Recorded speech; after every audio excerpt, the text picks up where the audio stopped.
ગુજરાતનો ચર્ચિત જૈન સાધ્વીનો જે છેડતી પ્રકરણનો મુદ્દો હતો તેમાં એક નવો વળાંક આવ્યો છે અને સાંસદે બનાસકાંઠા પોલીસ પર ગંભીર આરોપ લગાવ્યા છે। નમસ્કાર, આપ જોઈ રહ્યા છો હોટલાઇન ન્યૂઝ।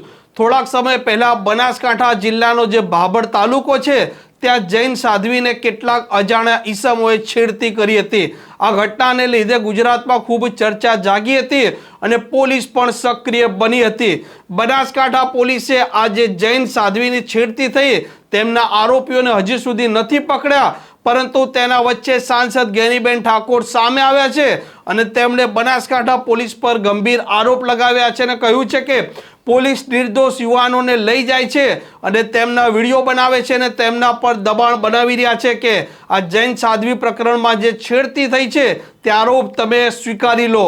સાંસદના શું આરોપ છે તે આપ સાંભળો। 19 તારીખે પૂનમના દિવસે એટલે કે તારીખ 19/8/2024 રોજ સાધ્વીજી જોડે એક છેડતીના ભાગરૂપે જે ઘટના બની હતી એના તપાસના અંતે અનેક આ વિસ્તારના યુવાનોને પોલીસ સ્ટેશનમાં બોલાવીને એમના પૂછપરછ કરવામાં આવી। પૂછપરછ કરે એમાં વાંધો ના હોય એ પૈકીના કેટલાક યુવાનો એમને 21 તારીખે પોલીસ સ્ટેશનની અંદર જે અલગ અલગ અધિકારીઓ, પોલીસ અધિકારીઓ, એલસીબી હોય, એસઓજી હોય, એમને પોલીસ સ્ટેશનમાં બોલાવીને પોલીસને જે પ્રક્રિયા કરવાની કે તપાસ કરવાની છૂટ હોય, પણ એની સાથે નિર્દોષ લોકોને હેરાન કરવા માટેની કોઈ છૂટ ના હોય।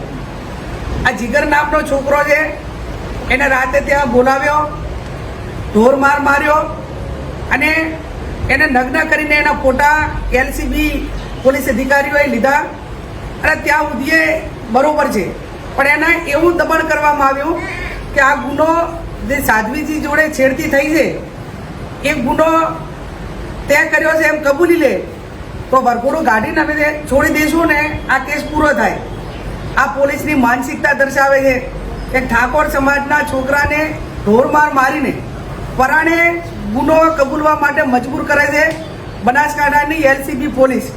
હું એમને કહેવા માગું છું કે તમારી આ માનસિકતા એ દર્શાવે છે કે તમે જેટલા પણ ગુના બનતા હશે એ ગુનામાં આ રીતે નિર્દોષ લોકોને કબૂલાઈને જેલને હવાલે કરતા છો।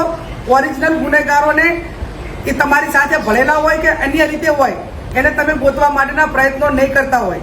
ત્યારે આ જીગરનો પરિવાર, એ જગદીશભાઈનો પરિવાર આખો ભયભીત હતો। મને સમાચાર મળ્યા એ કુટુંબને આશ્વાસન આપવા માટે અમે આવ્યા છીએ।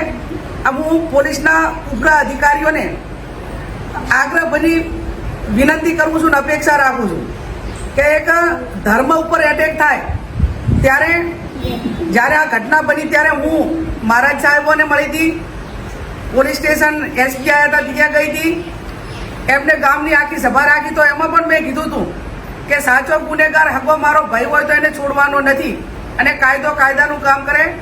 અમે જૈન સમાજ સાથે છીએ, પણ એનો મતલબ એવો નથી કે તમે નિર્દોષ રીતે ઠાકોર સમાજના છોકરાનું નામ આપી દો અને એને કબૂલવા માટે મજબૂર કરો અને પછી મુદ્દા બનાવો।